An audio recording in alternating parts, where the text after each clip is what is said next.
Boa noite a todos.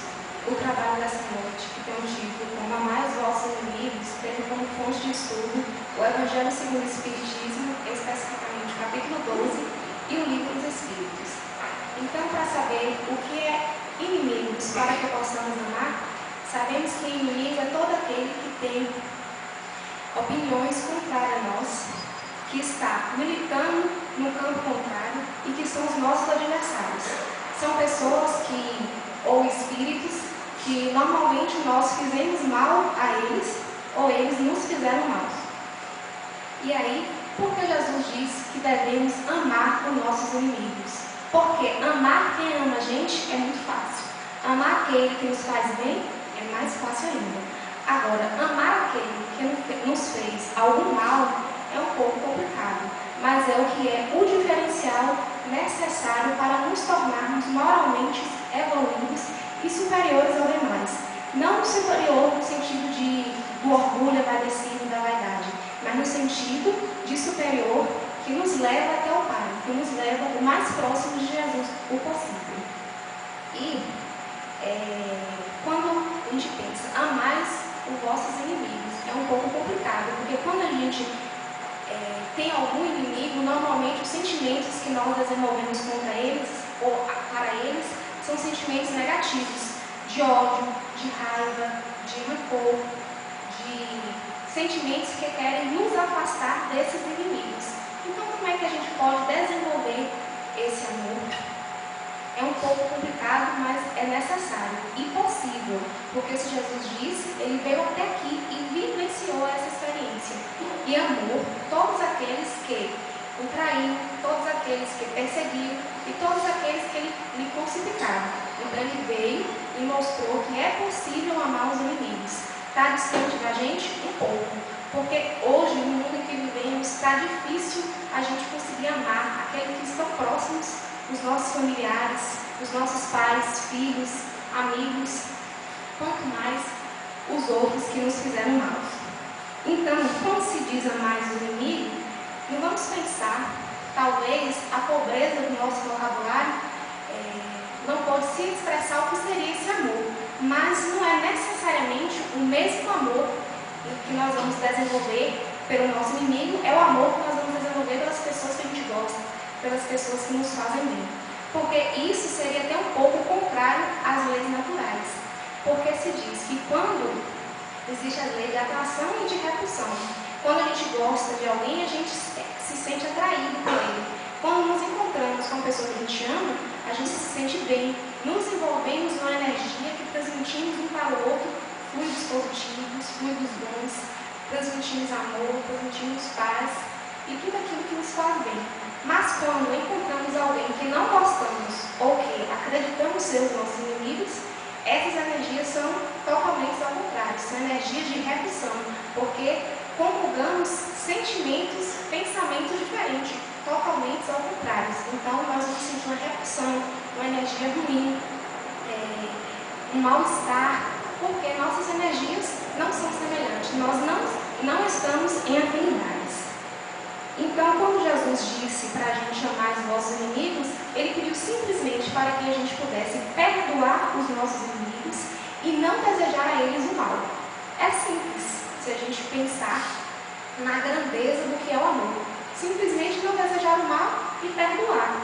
Porque nem sempre o inimigo que conquistamos foram eles que fizeram coisas negativas para a gente. E também pode ter sido nós, na nossa ignorância, na nossa vaidade, no nosso orgulho. Então, é necessário que a gente repense os nossos valores e as nossas atitudes para que possamos começar a amar de verdade. Porque é o que nos vai nos tornar diferentes dos demais. Amar aqueles que nos fizeram mal. Olha que bonito. Jesus disse assim, tem no Evangelho, que se o amor é a maior prova de caridade, amar o inimigo seria a sublimação dessa experiência. Você teria atingido o máximo. Você foi capaz de vencer o seu orgulho, a sua vaidade, para conseguir amar quem lhe maltratou. Conseguir amar quem te persegue, quem te calúnia, quem te traz sentimentos negativos. Quando ele diz amar os nossos inimigos, ele diz para a gente pagar o mal com o bem. Difícil, né? Porque a primeira reação que temos quando alguém nos faz algum mal é devolver na mesma moeda. Antes de Jesus vir aqui à Terra, o que se pregava era a lei de olho por olho, dente por dente. Porque era compatível com a evolução moral que desenvolvíamos naquele momento. Mas Jesus veio e mostrou outra lei, que é preciso pagar o mal com o bem. Ele disse, em uma das suas parábolas, que quando alguém te batesse na face, que você oferecesse a outra. Ele quis dizer o quê? Pague o mal com o bem. Se a gente for analisar mais profundamente o que Jesus quis dizer quando alguém te bater na face, oferecer a outra, ele quis dizer para a gente ser humilde, para a gente esquecer a nossa vaidade, o nosso orgulho, se rebaixar. Para os demais seria se rebaixar, mas para a gente não, seria se elevar perante a Deus, nos aproximar diante de Deus, porque o nosso ego não nos permite perdoar as pessoas, principalmente porque a gente vive em uma sociedade que nos cobra sentimentos contrários ao amor à verdade. Quando você diz que perdoa, quando você diz que releva alguma coisa que te fez de mim, porque você é fraco, porque você é isso, porque isso não se faz assim. As pessoas a gente tem que tratar como nos tratou. Isso são sentimentos e pensamentos que ainda carregamos, porque trazemos em nós as experiências tão negativas que vivenciamos recentemente.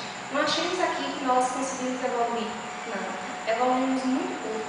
Lógico que hoje, graças a Deus, a maioria de nós aqui encarnados não cremos mais, não praticamos mais a lei do olho por olho, dente por dente. Já compreendemos a necessidade de oferecer uma face quando a outra foi atingida. Então, sempre que algum mal lhe chegar por alguém, rebaixe diante do seu orgulho e da sua vaidade, para que você possa se elevar a Deus. São coisas tão simples, são situações tão desnecessárias que são capazes de desencadear em nós tanto ódio, tanto rancor, tanta mágoa, que só vai nos trazer mal. Nós sabemos, hoje a ciência já comprova, que o bem-estar, a saúde do corpo físico é reflexo da nossa saúde mental, daquilo do pensamento que nós cultivamos. Então, se a gente se permitir desenvolver essas energias mesquinhas por pequenas coisas, imagine quando algo realmente ferir o nosso ego, que for de se considerar como uma ofensa, nós seremos capazes de quê?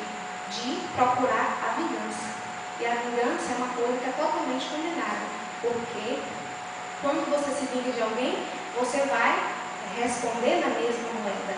E se vai responder na mesma moeda, normalmente vai agir com quê? Com violência, com desrespeito, com desamor. Então o Evangelho traz que não devemos cultivar a vingança. E quando se fala em espíritas, pessoas que dizem espírita, que frequentam, que são simpatizantes, essa questão de amar os vossos inimigos se torna cada vez mais delicada. Porque para aquele que é materialista, achar que alguém me fez o mal, eu tenho um inimigo aqui na Terra, é simples, eu vou desejar o mal para ele, eu vou negar ele, e normalmente o que as pessoas desejam? A morte, porque é como se a morte fosse a solução de tudo.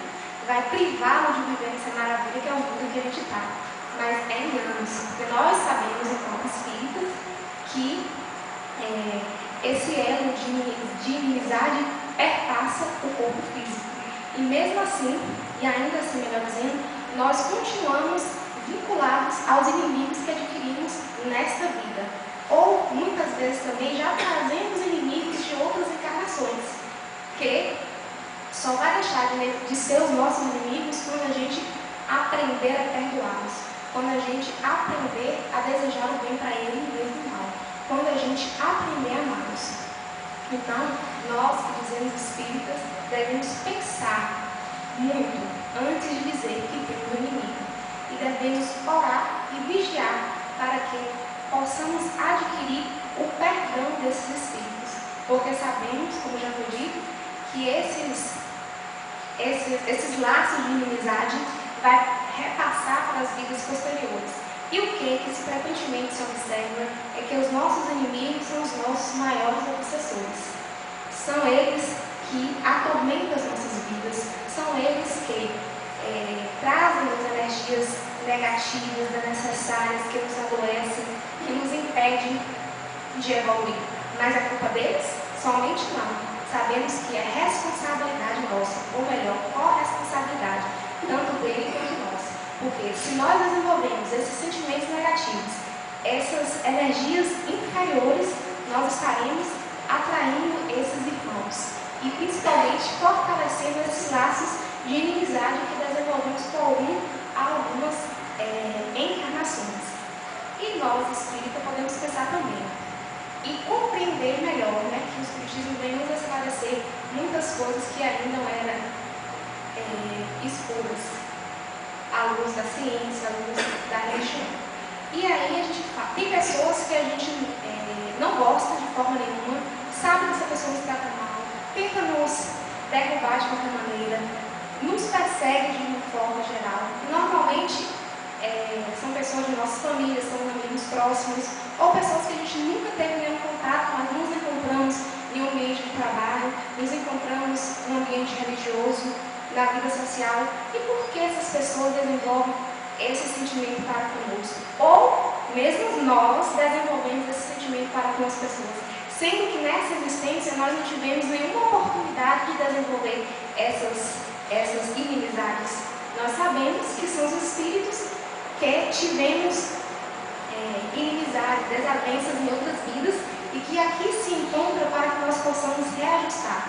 Por isso que sabemos que a reencarnação é essa permissão, oportunidade de principalmente evoluir, resgatando os nossos débitos morais e com os nossos inimigos principalmente. Porque amar aquele que é bonzinho, amar aquele que a gente gosta é muito simples. Mas tentar, pelo menos, não desejar o mal para alguém que está nos caluniando, que está nos perseguindo, é ainda um pouco complicado. Quando Jesus diz para amar os nossos inimigos, ele não quis que a gente tivesse a mesma ternura, evidentemente, ou pelo menos nesse momento em que nos encontramos. Nós não estamos tão evoluídos assim. Porque ele como espírito de luz, espírito evoluído, conseguiu amar de verdade os nossos inimigos. Então, quando ele diz isso, no momento que pelo menos ele se referiu para que nós não sabendo que nós não ia ter a mesma ternura, a mesma simpatia e a mesma confiança do inimigo igual àquela que nós temos com os nossos amigos, com os nossos amores. Claro que não. Mas ele pediu isso para a gente tentar desenvolver, diminuir o rancor, diminuir o ódio, ou eliminar, melhor dizendo, o ódio, o rancor, o desafeto, o desamor, parar de desejar o mal. Porque às vezes a gente ainda até diz que perdoa alguém, mas quando algo de ruim acontece, a gente vibra, toma, merecido.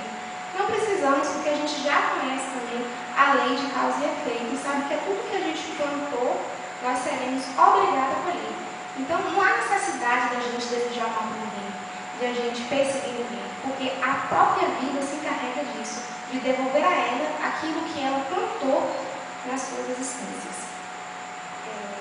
Então, que possamos perdoar, orar, pedir perdão aos nossos inimigos, tanto os encarnados quanto os desencarnados.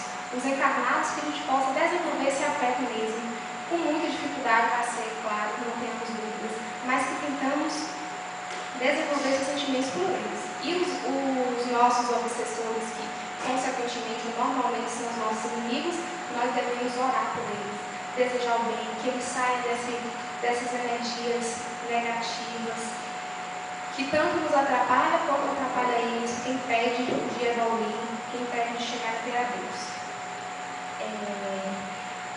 E além desses inimigos, tanto encarnados quanto desencarnados, nós temos outros inimigos que nós carregamos em nossos corações, que são os sentimentos de vaidade, de orgulho, de ambição, de avareza. Por que eles são os nossos inimigos? Porque quando a gente cultiva isso no nosso coração, eles nos afastam de Deus. Os inimigos não são essas pessoas que desenvolvem todas as energias que nos afastam de Deus, nos afastam de Jesus. Então, também temos que nos alertar para combater esses inimigos em nós.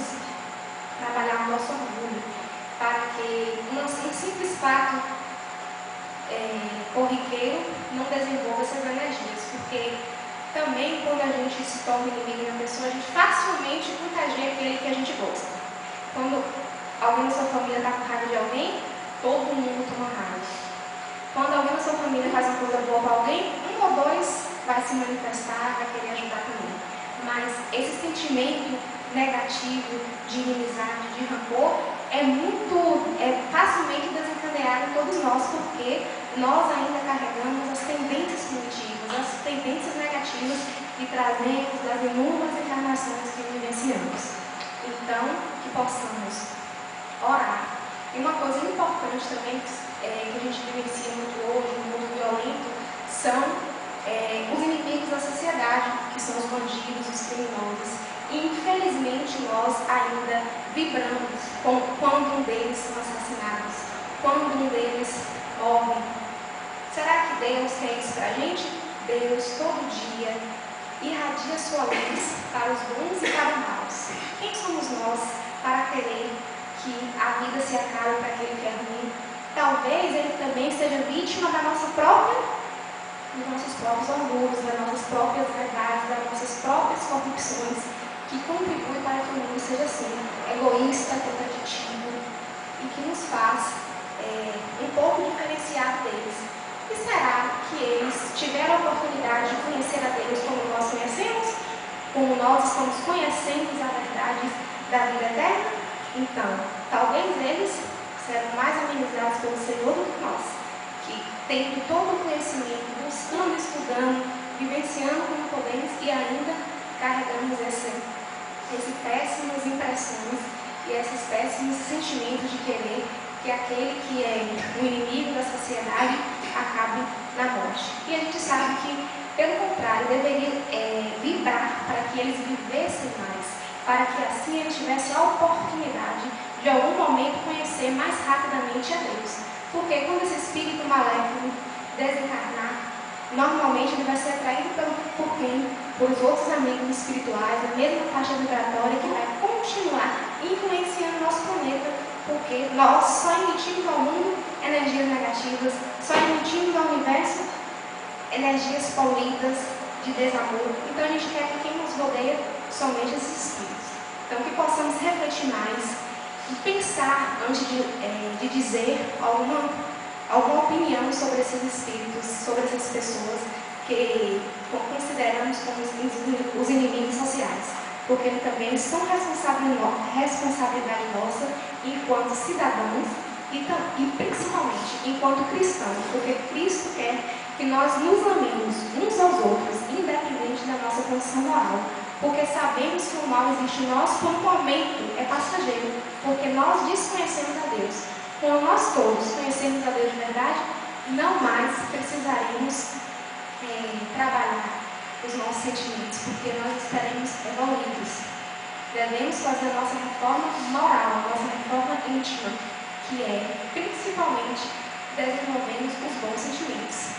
E como objetivo principal, meta principal, amar os nossos inimigos, porque aí estaremos no caminho certo, que é o amor a Deus. Obrigada pela atenção.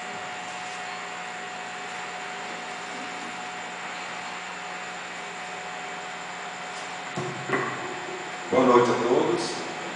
O tema proposto para que falássemos hoje, ele veio através de uma sugestão de alguém que frequenta aqui essa casa, que não se identificou, e pediu que nós falássemos justamente alguma coisa a respeito da depressão e do transtorno bipolar. Esse é um assunto que é fruto de pesquisas das ciências que cuidam do psiquismo humano. Os psicanalistas, os psicólogos, os psiquiatras, terapeutas de um modo geral, lidam com estes problemas que algumas pessoas apresentam e, aliás, a Organização Mundial de Saúde vem alertando sobre o grande número de pessoas que estão apresentando em todo o planeta quadros de depressão. Então hoje é um problema mundial. Sobre o que nós poderíamos falar aqui a respeito da posição da doutrina espírita a respeito desses assuntos, já que, como nós falamos, existem teses muito bem defendidas por estas áreas que nós citamos, mas a doutrina espírita, ela entra no cenário, nos estudos a respeito da depressão e do transtorno bipolar, justamente em função de que o centro espírita, quando propõe a sua assistência espiritual através da fluidoterapia, do magnetismo, acaba recebendo um grande número de pessoas que vêm com esse diagnóstico, algumas com transtorno bipolar, outras com a depressão. E uma das razões para se buscar a casa espírita é que algumas pessoas realmente têm uma melhora muito grande quando se submete a esses processos de oração coletiva, de transmissão de energia. E então é cada vez mais recorrente algumas pessoas, até mesmo alguns profissionais, recomendarem que, paralelo ao tratamento convencional, se busque também fazer o tratamento espiritual em casas espíritas sérias que possam ajudar o paciente a se manter mais equilibrado. Mas a gente tem uma coisa aqui a dizer, o seguinte: Divaldo Pereira Franco, ele, como médico, foi portador de livros, de mensagens psicografadas que se transformaram em livros, especialmente aqueles escritos pelo espírito Joana de Ângeles, a chamada série psicológica, em que ela, o espírito Joana de Ângeles,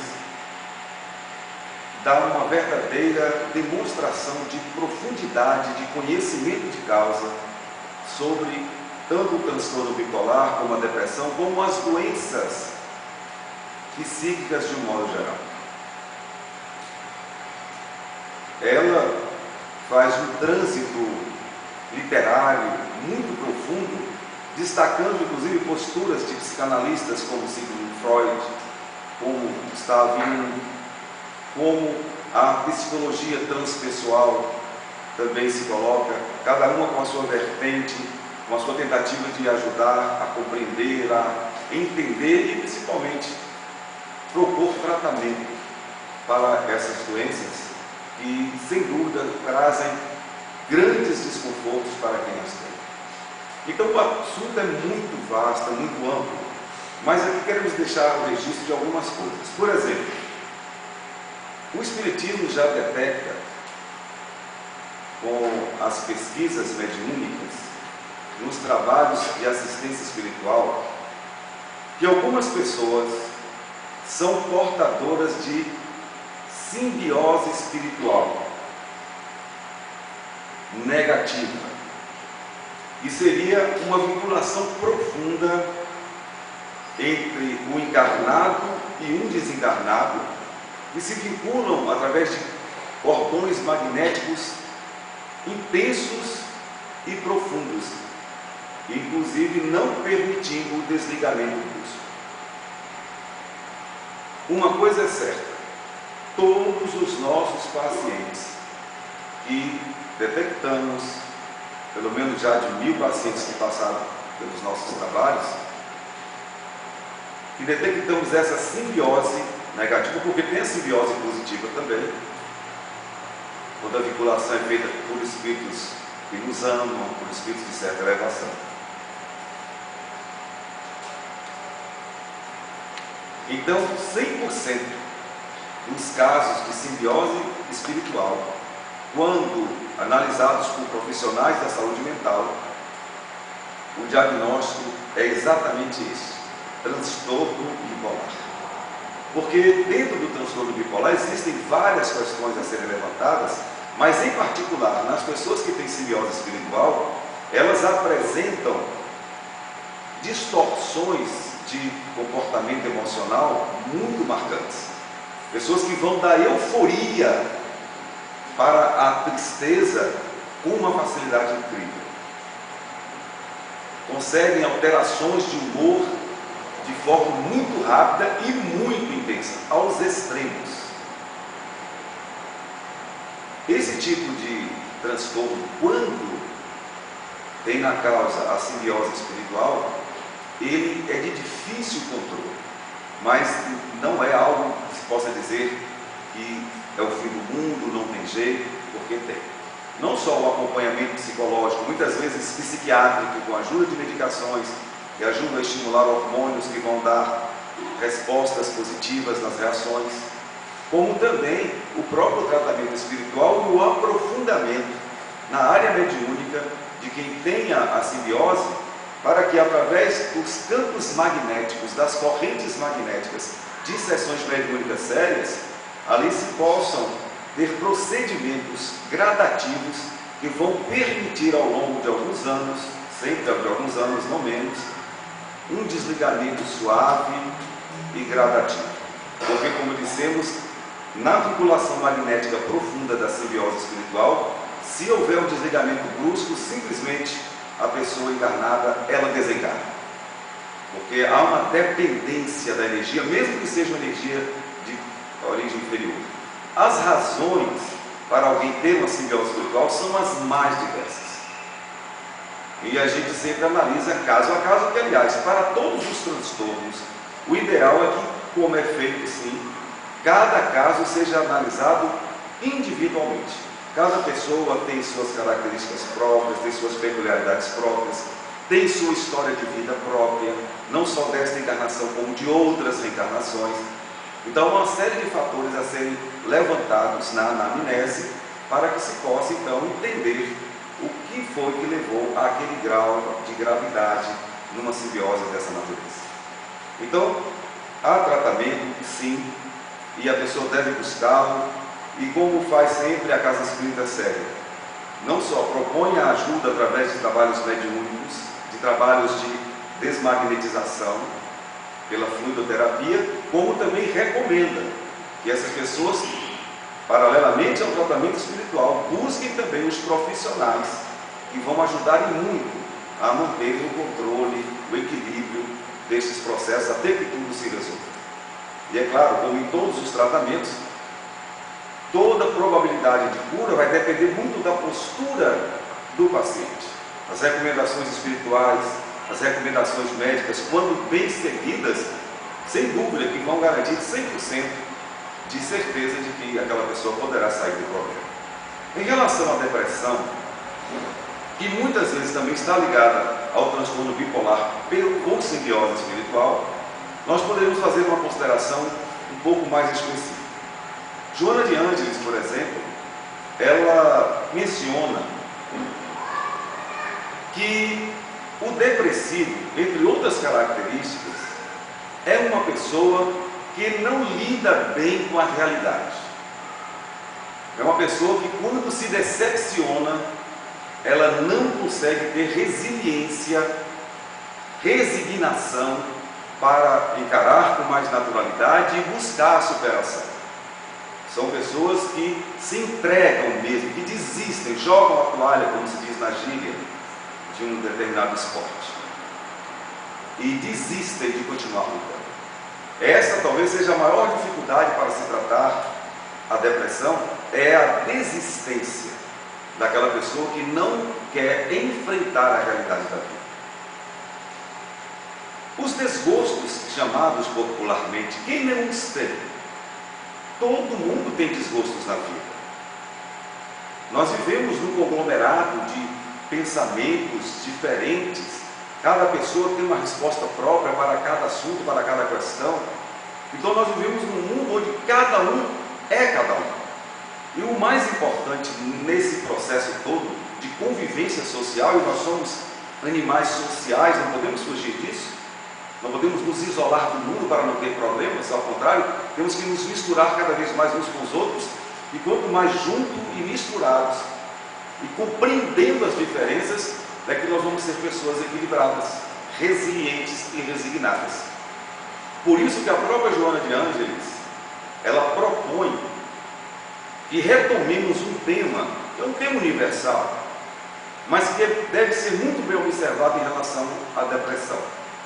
A aceitação do outro, a aceitação da vida, que é a chamada alteridade. Já foi fruto de palestras feitas aqui, não só por nós, como também outros expositores que são convidados a fazê-las.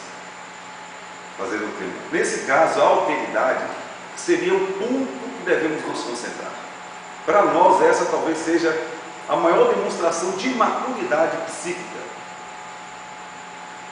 É a gente compreender que todo mundo é diferente. E nós vamos fazer o possível para aceitar o outro como ele é. Dentro do tema que acabamos de ouvir, quando Jesus propõe o que para muitos é um absurdo, amar o inimigo, fazer o bem a quem ele tenha feito mal, ele está propondo o mais alto grau de convivência com aquele que é diferente, com aquele que fez o pior de si contra nós.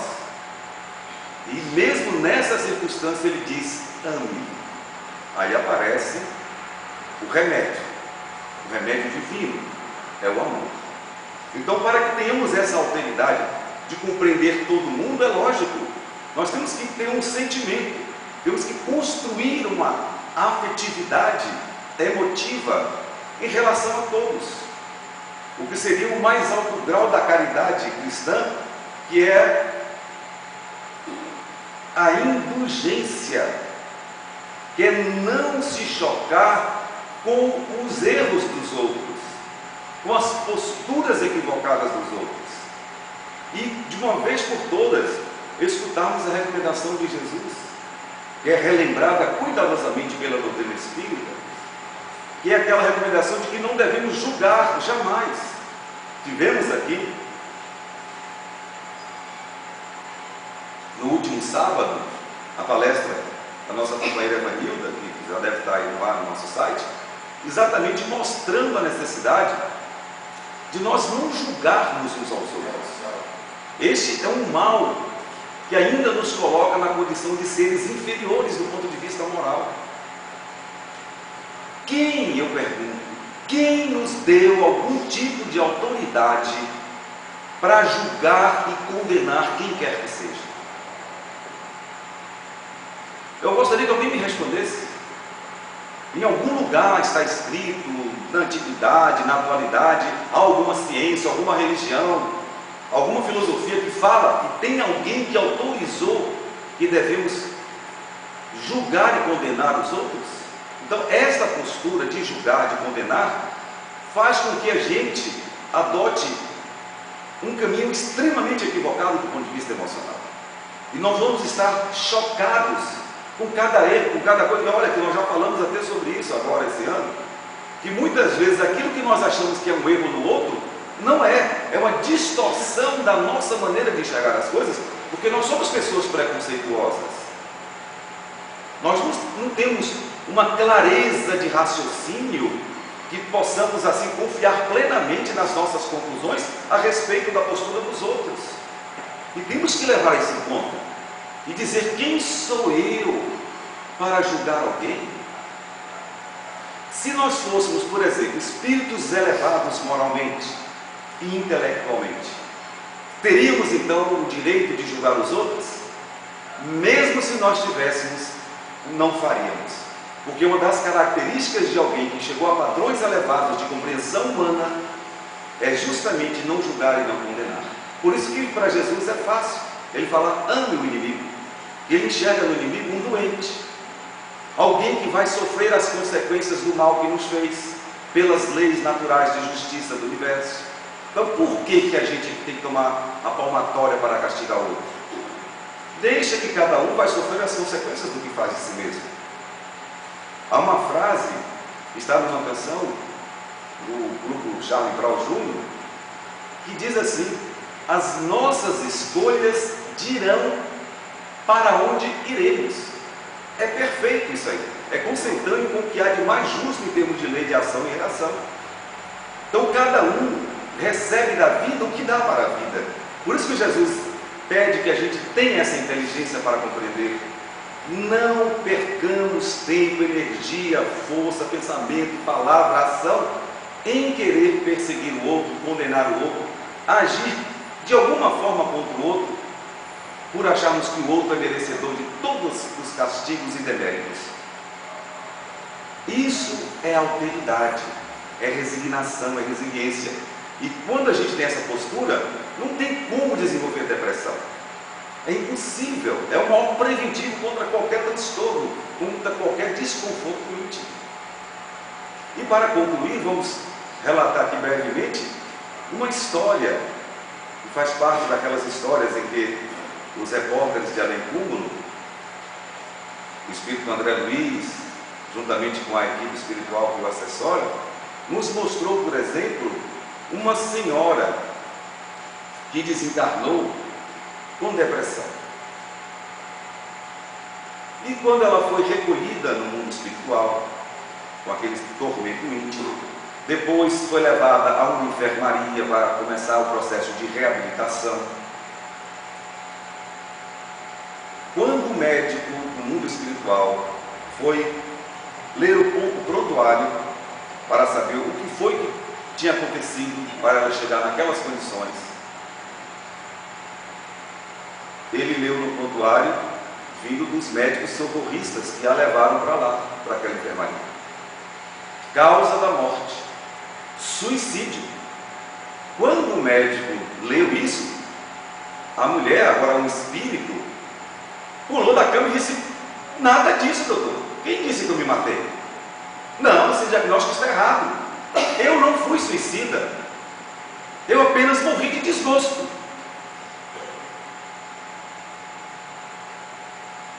E aí, calmamente, o médico espiritual tentou esclarecer a minha irmã, pela sua ficha kármica, pelas suas ações da última encarnação, as consequências que a trouxeram até aqui, dizem que de fato aconteceu um episódio na sua vida, quando a senhora descobriu que o seu marido estava tendo um relacionamento extraconjugal. Quando a senhora se certificou disso, simplesmente a senhora desistiu de viver e achou que ali tinha um motivo que justificava esse desgosto profundo, a ponto de não querer mais tomar banho, se alimentar, ter vida social, se trancou no quarto e ficou ali se defiando até morrer. Exatamente, doutor, disse ela, foi isso. Eu morri de desgosto. Ele disse: não, a senhora jamais poderia usar qualquer tipo de argumento para deixar de viver, para desistir de viver. Porque em outras reencarnações, minha irmã, você também cometeu vários adultérios. Quando Jesus entrou no cenário desse assunto, falando das adulterações de um modo geral, não somente a adulteração conjugal, ele praticamente deu uma lição dizendo: aquele que estivesse em pecado, atire a primeira pedra. Ou seja, quem nunca adulterou, no sentido mais amplo da palavra, quem nunca falseou alguma coisa, quem nunca mentiu. Então, como a gente agora vai justificar porque outro que também é tão fraco quanto a nós em relação a esse quesito, por ele ter cometido, então justifica desistir de viver? Não, meu irmão, você é suicida, sim. Não justifica isso. E é exatamente o que acontece. A nossa visão, do ponto de vista espírita, com todo respeito a vários que defendem teses inúmeras a respeito da depressão, mas no espiritismo a gente é muito taxativo em dizer isso. O depressivo é alguém que não está aceitando a realidade dos fatos, não está buscando superação, recusa-se a aproximar-se talvez de Deus, desenvolver algo mais espiritual em sua vida, ter um entendimento mais profundo da própria existência, para compreender a si próprio, para se amar mais, para desenvolver autoestima, e com essa mesma autoestima transferi-la para os outros. E essa é a síntese cristã: amar o próximo como você se ama, e amar a Deus acima de todas as coisas, buscando-se por esse prisma uma postura de engrandecimento. Claro, para isso nós temos que fazer o que Cássia recomendou: arrancar os dois vícios morais que nos arrastam, nos prendem aos sofrimentos injustificáveis. Esses vícios são justamente o orgulho e o egoísmo. Se nós trabalharmos para sermos mais simples, mais humildes, nós vamos entender essa mensagem de Jesus de uma maneira extraordinária. E aí não vai ficar tão complicado assim aceitarmos o outro como ele é, com todos os seus efeitos. Então, são essas algumas considerações que nós poderíamos fazer nesse breve tempo que dispomos para falar desses dois temas. Que Jesus nos ampare a todos. Muito obrigado pela atenção.